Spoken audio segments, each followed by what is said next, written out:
No, we do have a massive deficit with Ireland because Ireland was very smart. They took our pharmaceutical companies away from presidents that didn't know what they were doing. And, it's too bad that happened. It's a tremendous job. Look, the Irish are smart. You're smart people. And you took our pharmaceutical companies and other companies, but, through taxation and proper taxation. The European Union treats us very badly. They have for years. I saw that. I had it out with them in my first term. It did well, but we had to solve other problems, and we did.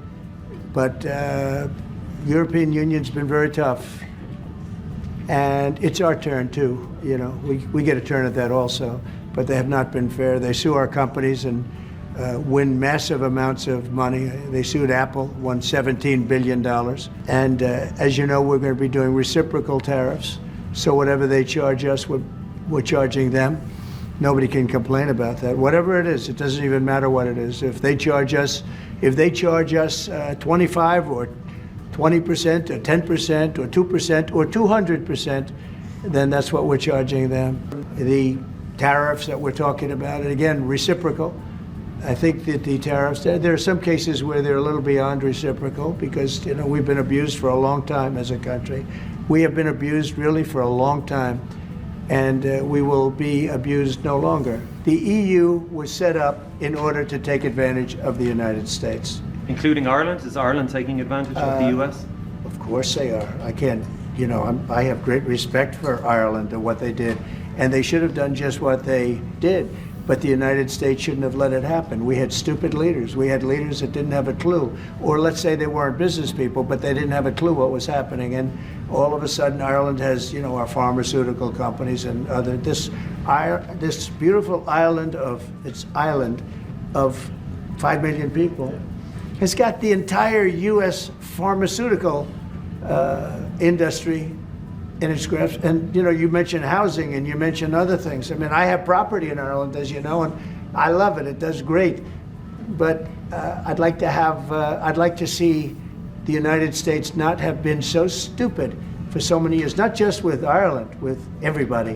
When the pharmaceutical companies started to go to Ireland, I would have said, that's okay if you want to go to Ireland. I think it's great. But if you want to sell anything into the United States, I'm going to put a 200% tariff on you, so you're never going to be able to sell anything into the United States. You know what they would have done? Sure, I'll always have flexibility, but there will be very little flexibility once we start. April 2nd is going to be a very big day for the United States of America. The United States of America is going to take back a lot of what was stolen from it by other countries and by, frankly, incompetent U.S. leadership. It's a two-way street too, and we are investing a lot more in America now. And people may not realize, but Ryanair, one of our biggest airlines, for example, AirCap, they buy more, the two of them together buy more Boeing airplanes than anybody else outside of America. That's a little known fact. It doesn't turn up in the statistics, but Ryanair and AirCap, big aircraft leasing company, Irish company, have done great work with Boeing and huge investments over the last couple of years. There's a massive deficit. I don't mean by a little bit. I mean, there's a massive deficit that we have with Ireland and with other countries too. And we want to sort of even that out as nicely as we can, and we'll work together. We're going to work together great, but the deficit is massive. No, that's not good. No, the European, we have a problem with the European Union. They don't take our farm products. They don't take our cars. We take millions of cars, BMWs and Mercedes-Benz and Volkswagens and everything. We take millions of cars. I said to Angela Merkel at the time, I said, Angela, how many Chevrolets do we have in the middle of Munich? Why, none. I said, you're right, we have none. That's the way it is, we have none.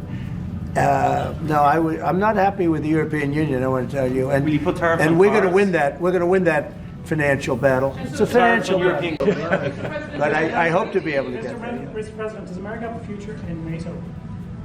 What's it? Does America have a future in NATO? Well, NATO has to treat us fairly. If they pay their bills and if they do what they're supposed to do. When I first got involved with NATO, as you know, they weren't paying their bills. There were 28 countries and most of them weren't paying.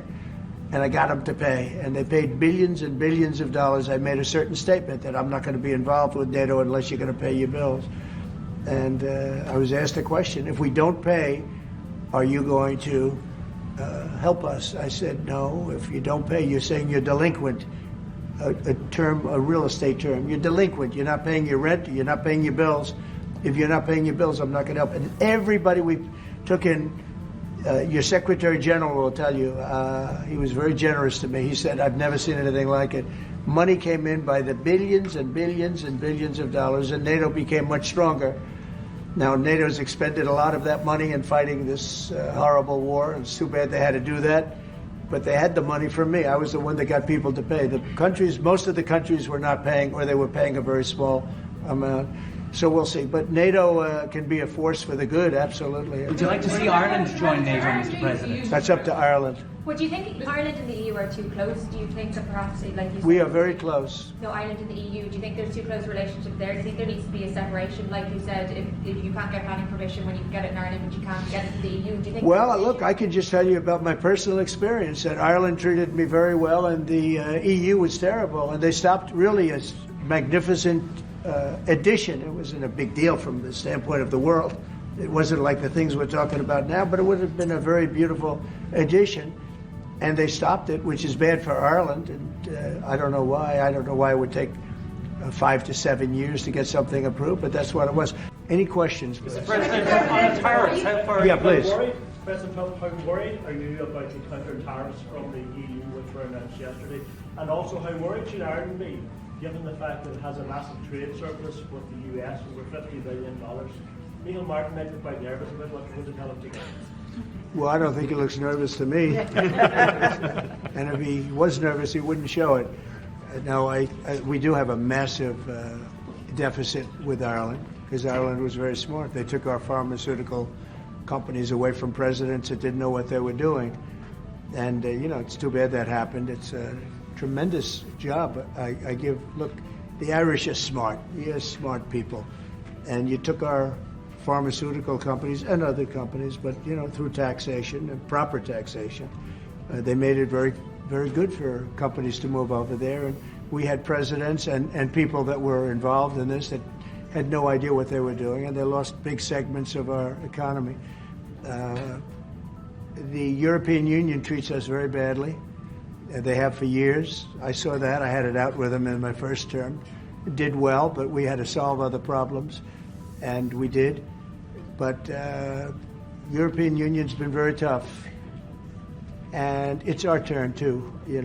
We get a turn at that also, but they have not been fair. They sue our companies and win massive amounts of money. They sued Apple, won $17 billion, and they use that for other reasons, I guess, or to run the European Union. So I'm not knocking it. They're doing what they should be doing, perhaps, for the European Union, but it does create ill will. And as you know, we're going to be doing reciprocal tariffs. So whatever they charge us, we're charging them. Nobody can complain about that. Whatever it is, it doesn't even matter what it is. If they charge us 25 or 20% or 10% or 2% or 200%, then that's what we're charging them. And so I don't know why people get upset about that, because there's nothing more fair than that. And we had a problem with Ontario, and they dropped that when I let them know what we were going to be doing. They dropped it immediately, so I'm glad, because electricity, you shouldn't be playing with electricity. It affects people's lives. Actually their life. I mean, it can affect, depending on weather, it can affect their life. So we can't do that. And it doesn't make sense that our country allows electricity to be made in another country and sold into us. Who did that deal for the United States? Okay, I looked at that long ago, and I said that's not something that's very smart. So we've had a lot of bad trade policies, and yet we're doing very well right now. But we're doing well because I won the election. If I didn't win the election, you would have had a very bad period. I think a lot of the stock market going down was because of a really bad 4 years that we had.